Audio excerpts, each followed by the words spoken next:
ഗാന്ധിജി സ്വാതന്ത്ര്യ സമരത്തിലേക്കും ദേശീയ പ്രസ്ഥാനത്തിലേക്കും ഒക്കെ ആൾക്കാരെ ഒരുമിപ്പിച്ച് ചേർത്തതിന് ഒരു കഥയുണ്ട്. ഗാന്ധി ഒരു ഗ്രാമത്തിലെത്തും, അവിടെ കൂട്ടമായിട്ടുള്ള കൃഷി തുടങ്ങും. ആ കൃഷിയിലൂടെ മനുഷ്യ മനസ്സുകളെ ഒരുമിപ്പിച്ച് ദേശീയ പ്രസ്ഥാനത്തിലേക്ക് ആളെ കൂട്ടുക എന്നൊരു തന്ത്രം ഗാന്ധിജി ദേശീയ പ്രസ്ഥാനവുമായി ബന്ധപ്പെട്ട് സ്വാതന്ത്ര്യ സമരകാലത്ത് എടുത്തിരുന്നതായിട്ട് പലയിടത്തും വായിച്ചിട്ടുണ്ട്. അത്തരത്തിൽ കൂട്ടമായി കൃഷി നടക്കുന്ന ആലപ്പുഴ ജില്ലയിലെ തിരുവിഴയിലെ തിരുവിഴേശ്വരൻ കൃഷിക്കൂട്ടത്തിൻ്റെ പൂപ്പാടമാണിത്. ഇവർ ഒരുമിച്ചുള്ള കൃഷി അനുഭവങ്ങളും അതുപോലെ തന്നെ അതിലൂടെ അവർക്കുണ്ടാകുന്ന ഒരു പരസ്പര ബന്ധവുമൊക്കെ നമുക്കൊന്ന് കണ്ടുവരാം.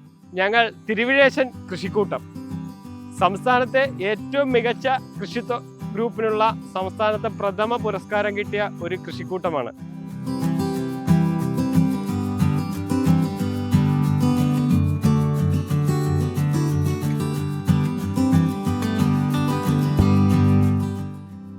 ഇത് ചേർത്തല തെക്ക് പഞ്ചായത്തിലെ ഒരു കൃഷിക്കൂട്ടമാണ്.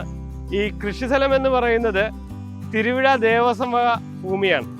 ഇവിടെയാണ് ഞങ്ങൾ ഒരു കൂട്ടായ്മയിൽ 10 പേരടങ്ങുന്ന കൂട്ടായ്മയിൽ ഇവിടെ വിവിധ തരത്തിലുള്ള പച്ചക്കറികളും തണ്ണിമത്തൻ, പൊട്ടുവെള്ളരി, അങ്ങനെ വിവിധ തരത്തിലുള്ള കൃഷികൾ ഇവിടെ ചെയ്യുന്നത്.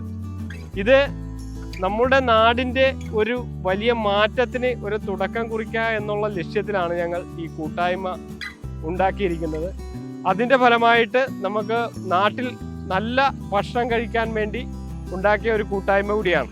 നമ്മുടെ ഗ്രാമപ്രദേശങ്ങളിലെ കൂട്ടായ്മ വളരുമ്പോഴാണ് നാട്ടിൽ ഉൽപാദന മേഖലയിലും അല്ലെ കാർഷിക കൂട്ടായ്മ വളരുമ്പോഴാണ് ഉൽപാദന മേഖലയിൽ ഉൽപ്പന്നങ്ങൾ കൂടുന്നത്. ഇത് നാടിന് നമുക്ക് വലിയ ഒരു സമ്പത്താക്കി മാറ്റാൻ പറ്റും. നാട്ടിലെ ജനങ്ങൾക്ക് നല്ല ആരോഗ്യവും നല്ല ഭക്ഷണവും എന്ന ഒരു പോളിസിയാണ് ഞങ്ങൾ പിന്തുടരുന്നത്. കൃഷിയെ ഒരു മനഃശാസ്ത്ര ചികിത്സാ രീതി കൂടിയാക്കുന്ന തെറാപ്യൂട്ടിക് അഗ്രികൾച്ചർ അല്ലെങ്കിൽ തെറാപ്യൂട്ടിക് ഹോർട്ടിക്കൾച്ചറിനൊക്കെ വളരെയധികം പ്രാധാന്യം കിട്ടുന്ന ഒരു സമയമാണ്. ഇത് ഒരു കൃഷിയുടെ വിനോദസഞ്ചാര കേന്ദ്രമാണ്, ഒരു ഫാം ടൂറിസം സെന്റർ. വിവിധ നിറത്തിലുള്ള പൂക്കൾ ഇവിടെ കൃഷി ചെയ്തിട്ടുണ്ട്. വിവിധ നിറങ്ങൾ നമ്മുടെ തലച്ചോറിൽ വിവിധ ഭാഗങ്ങളിലാണ് സെൻസ് ചെയ്യപ്പെടുന്നത്. അങ്ങനെ പലതരത്തിലുള്ള പല നിറങ്ങളിലുള്ള പൂക്കൾ കാണുമ്പോൾ തലച്ചോറിൽ പല സ്ഥലങ്ങളിൽ ഉദ്ദീപനങ്ങൾ ഉണ്ടാകുകയും അത് പൊതുവിൽ മനസ്സിന് ഒരു ഉണർവ് ലഭിക്കും എന്നുള്ളതാണ് തെറാപ്യൂട്ടിക് ഹോർട്ടിക്കൾച്ചർ പറയുന്ന ഒരു കാര്യം. അത്തരത്തിൽ കൂടി കൃഷിയെ മുന്നോട്ട് കൊണ്ടുപോകുന്ന ഒരു കേന്ദ്രത്തിലാണ് നമ്മൾ ഇന്നുള്ളത്. സാധാരണ നമ്മൾ പച്ചക്കറികളാണ് കൂടുതൽ കൃഷി ചെയ്തുകൊണ്ടിരിക്കുന്നത്.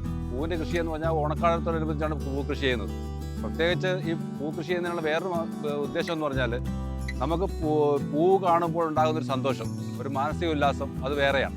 അപ്പോൾ മറ്റ് പച്ചക്കറികൾ കിട്ടുന്നതിനേക്കാൾ കൂടുതൽ സന്തോഷം എന്ന് പറയാൻ പറ്റത്തില്ല. എന്നാലും പൂ കാണുമ്പോൾ എല്ലാവർക്കും സന്തോഷമാണ്, എല്ലാവർക്കും ഒരു മനസ്സമാധാനമാണ്. അപ്പോൾ ആ ഒരു മനസ്സമാധാനം കിട്ടുന്നതിന് വേണ്ടിയിട്ടും അല്ലെങ്കിൽ സന്തോഷത്തിന് വേണ്ടിയിട്ടുമാണ് നമ്മൾ കൂടുതലായിട്ട് പൂ കൃഷി ചെയ്യുന്നത്.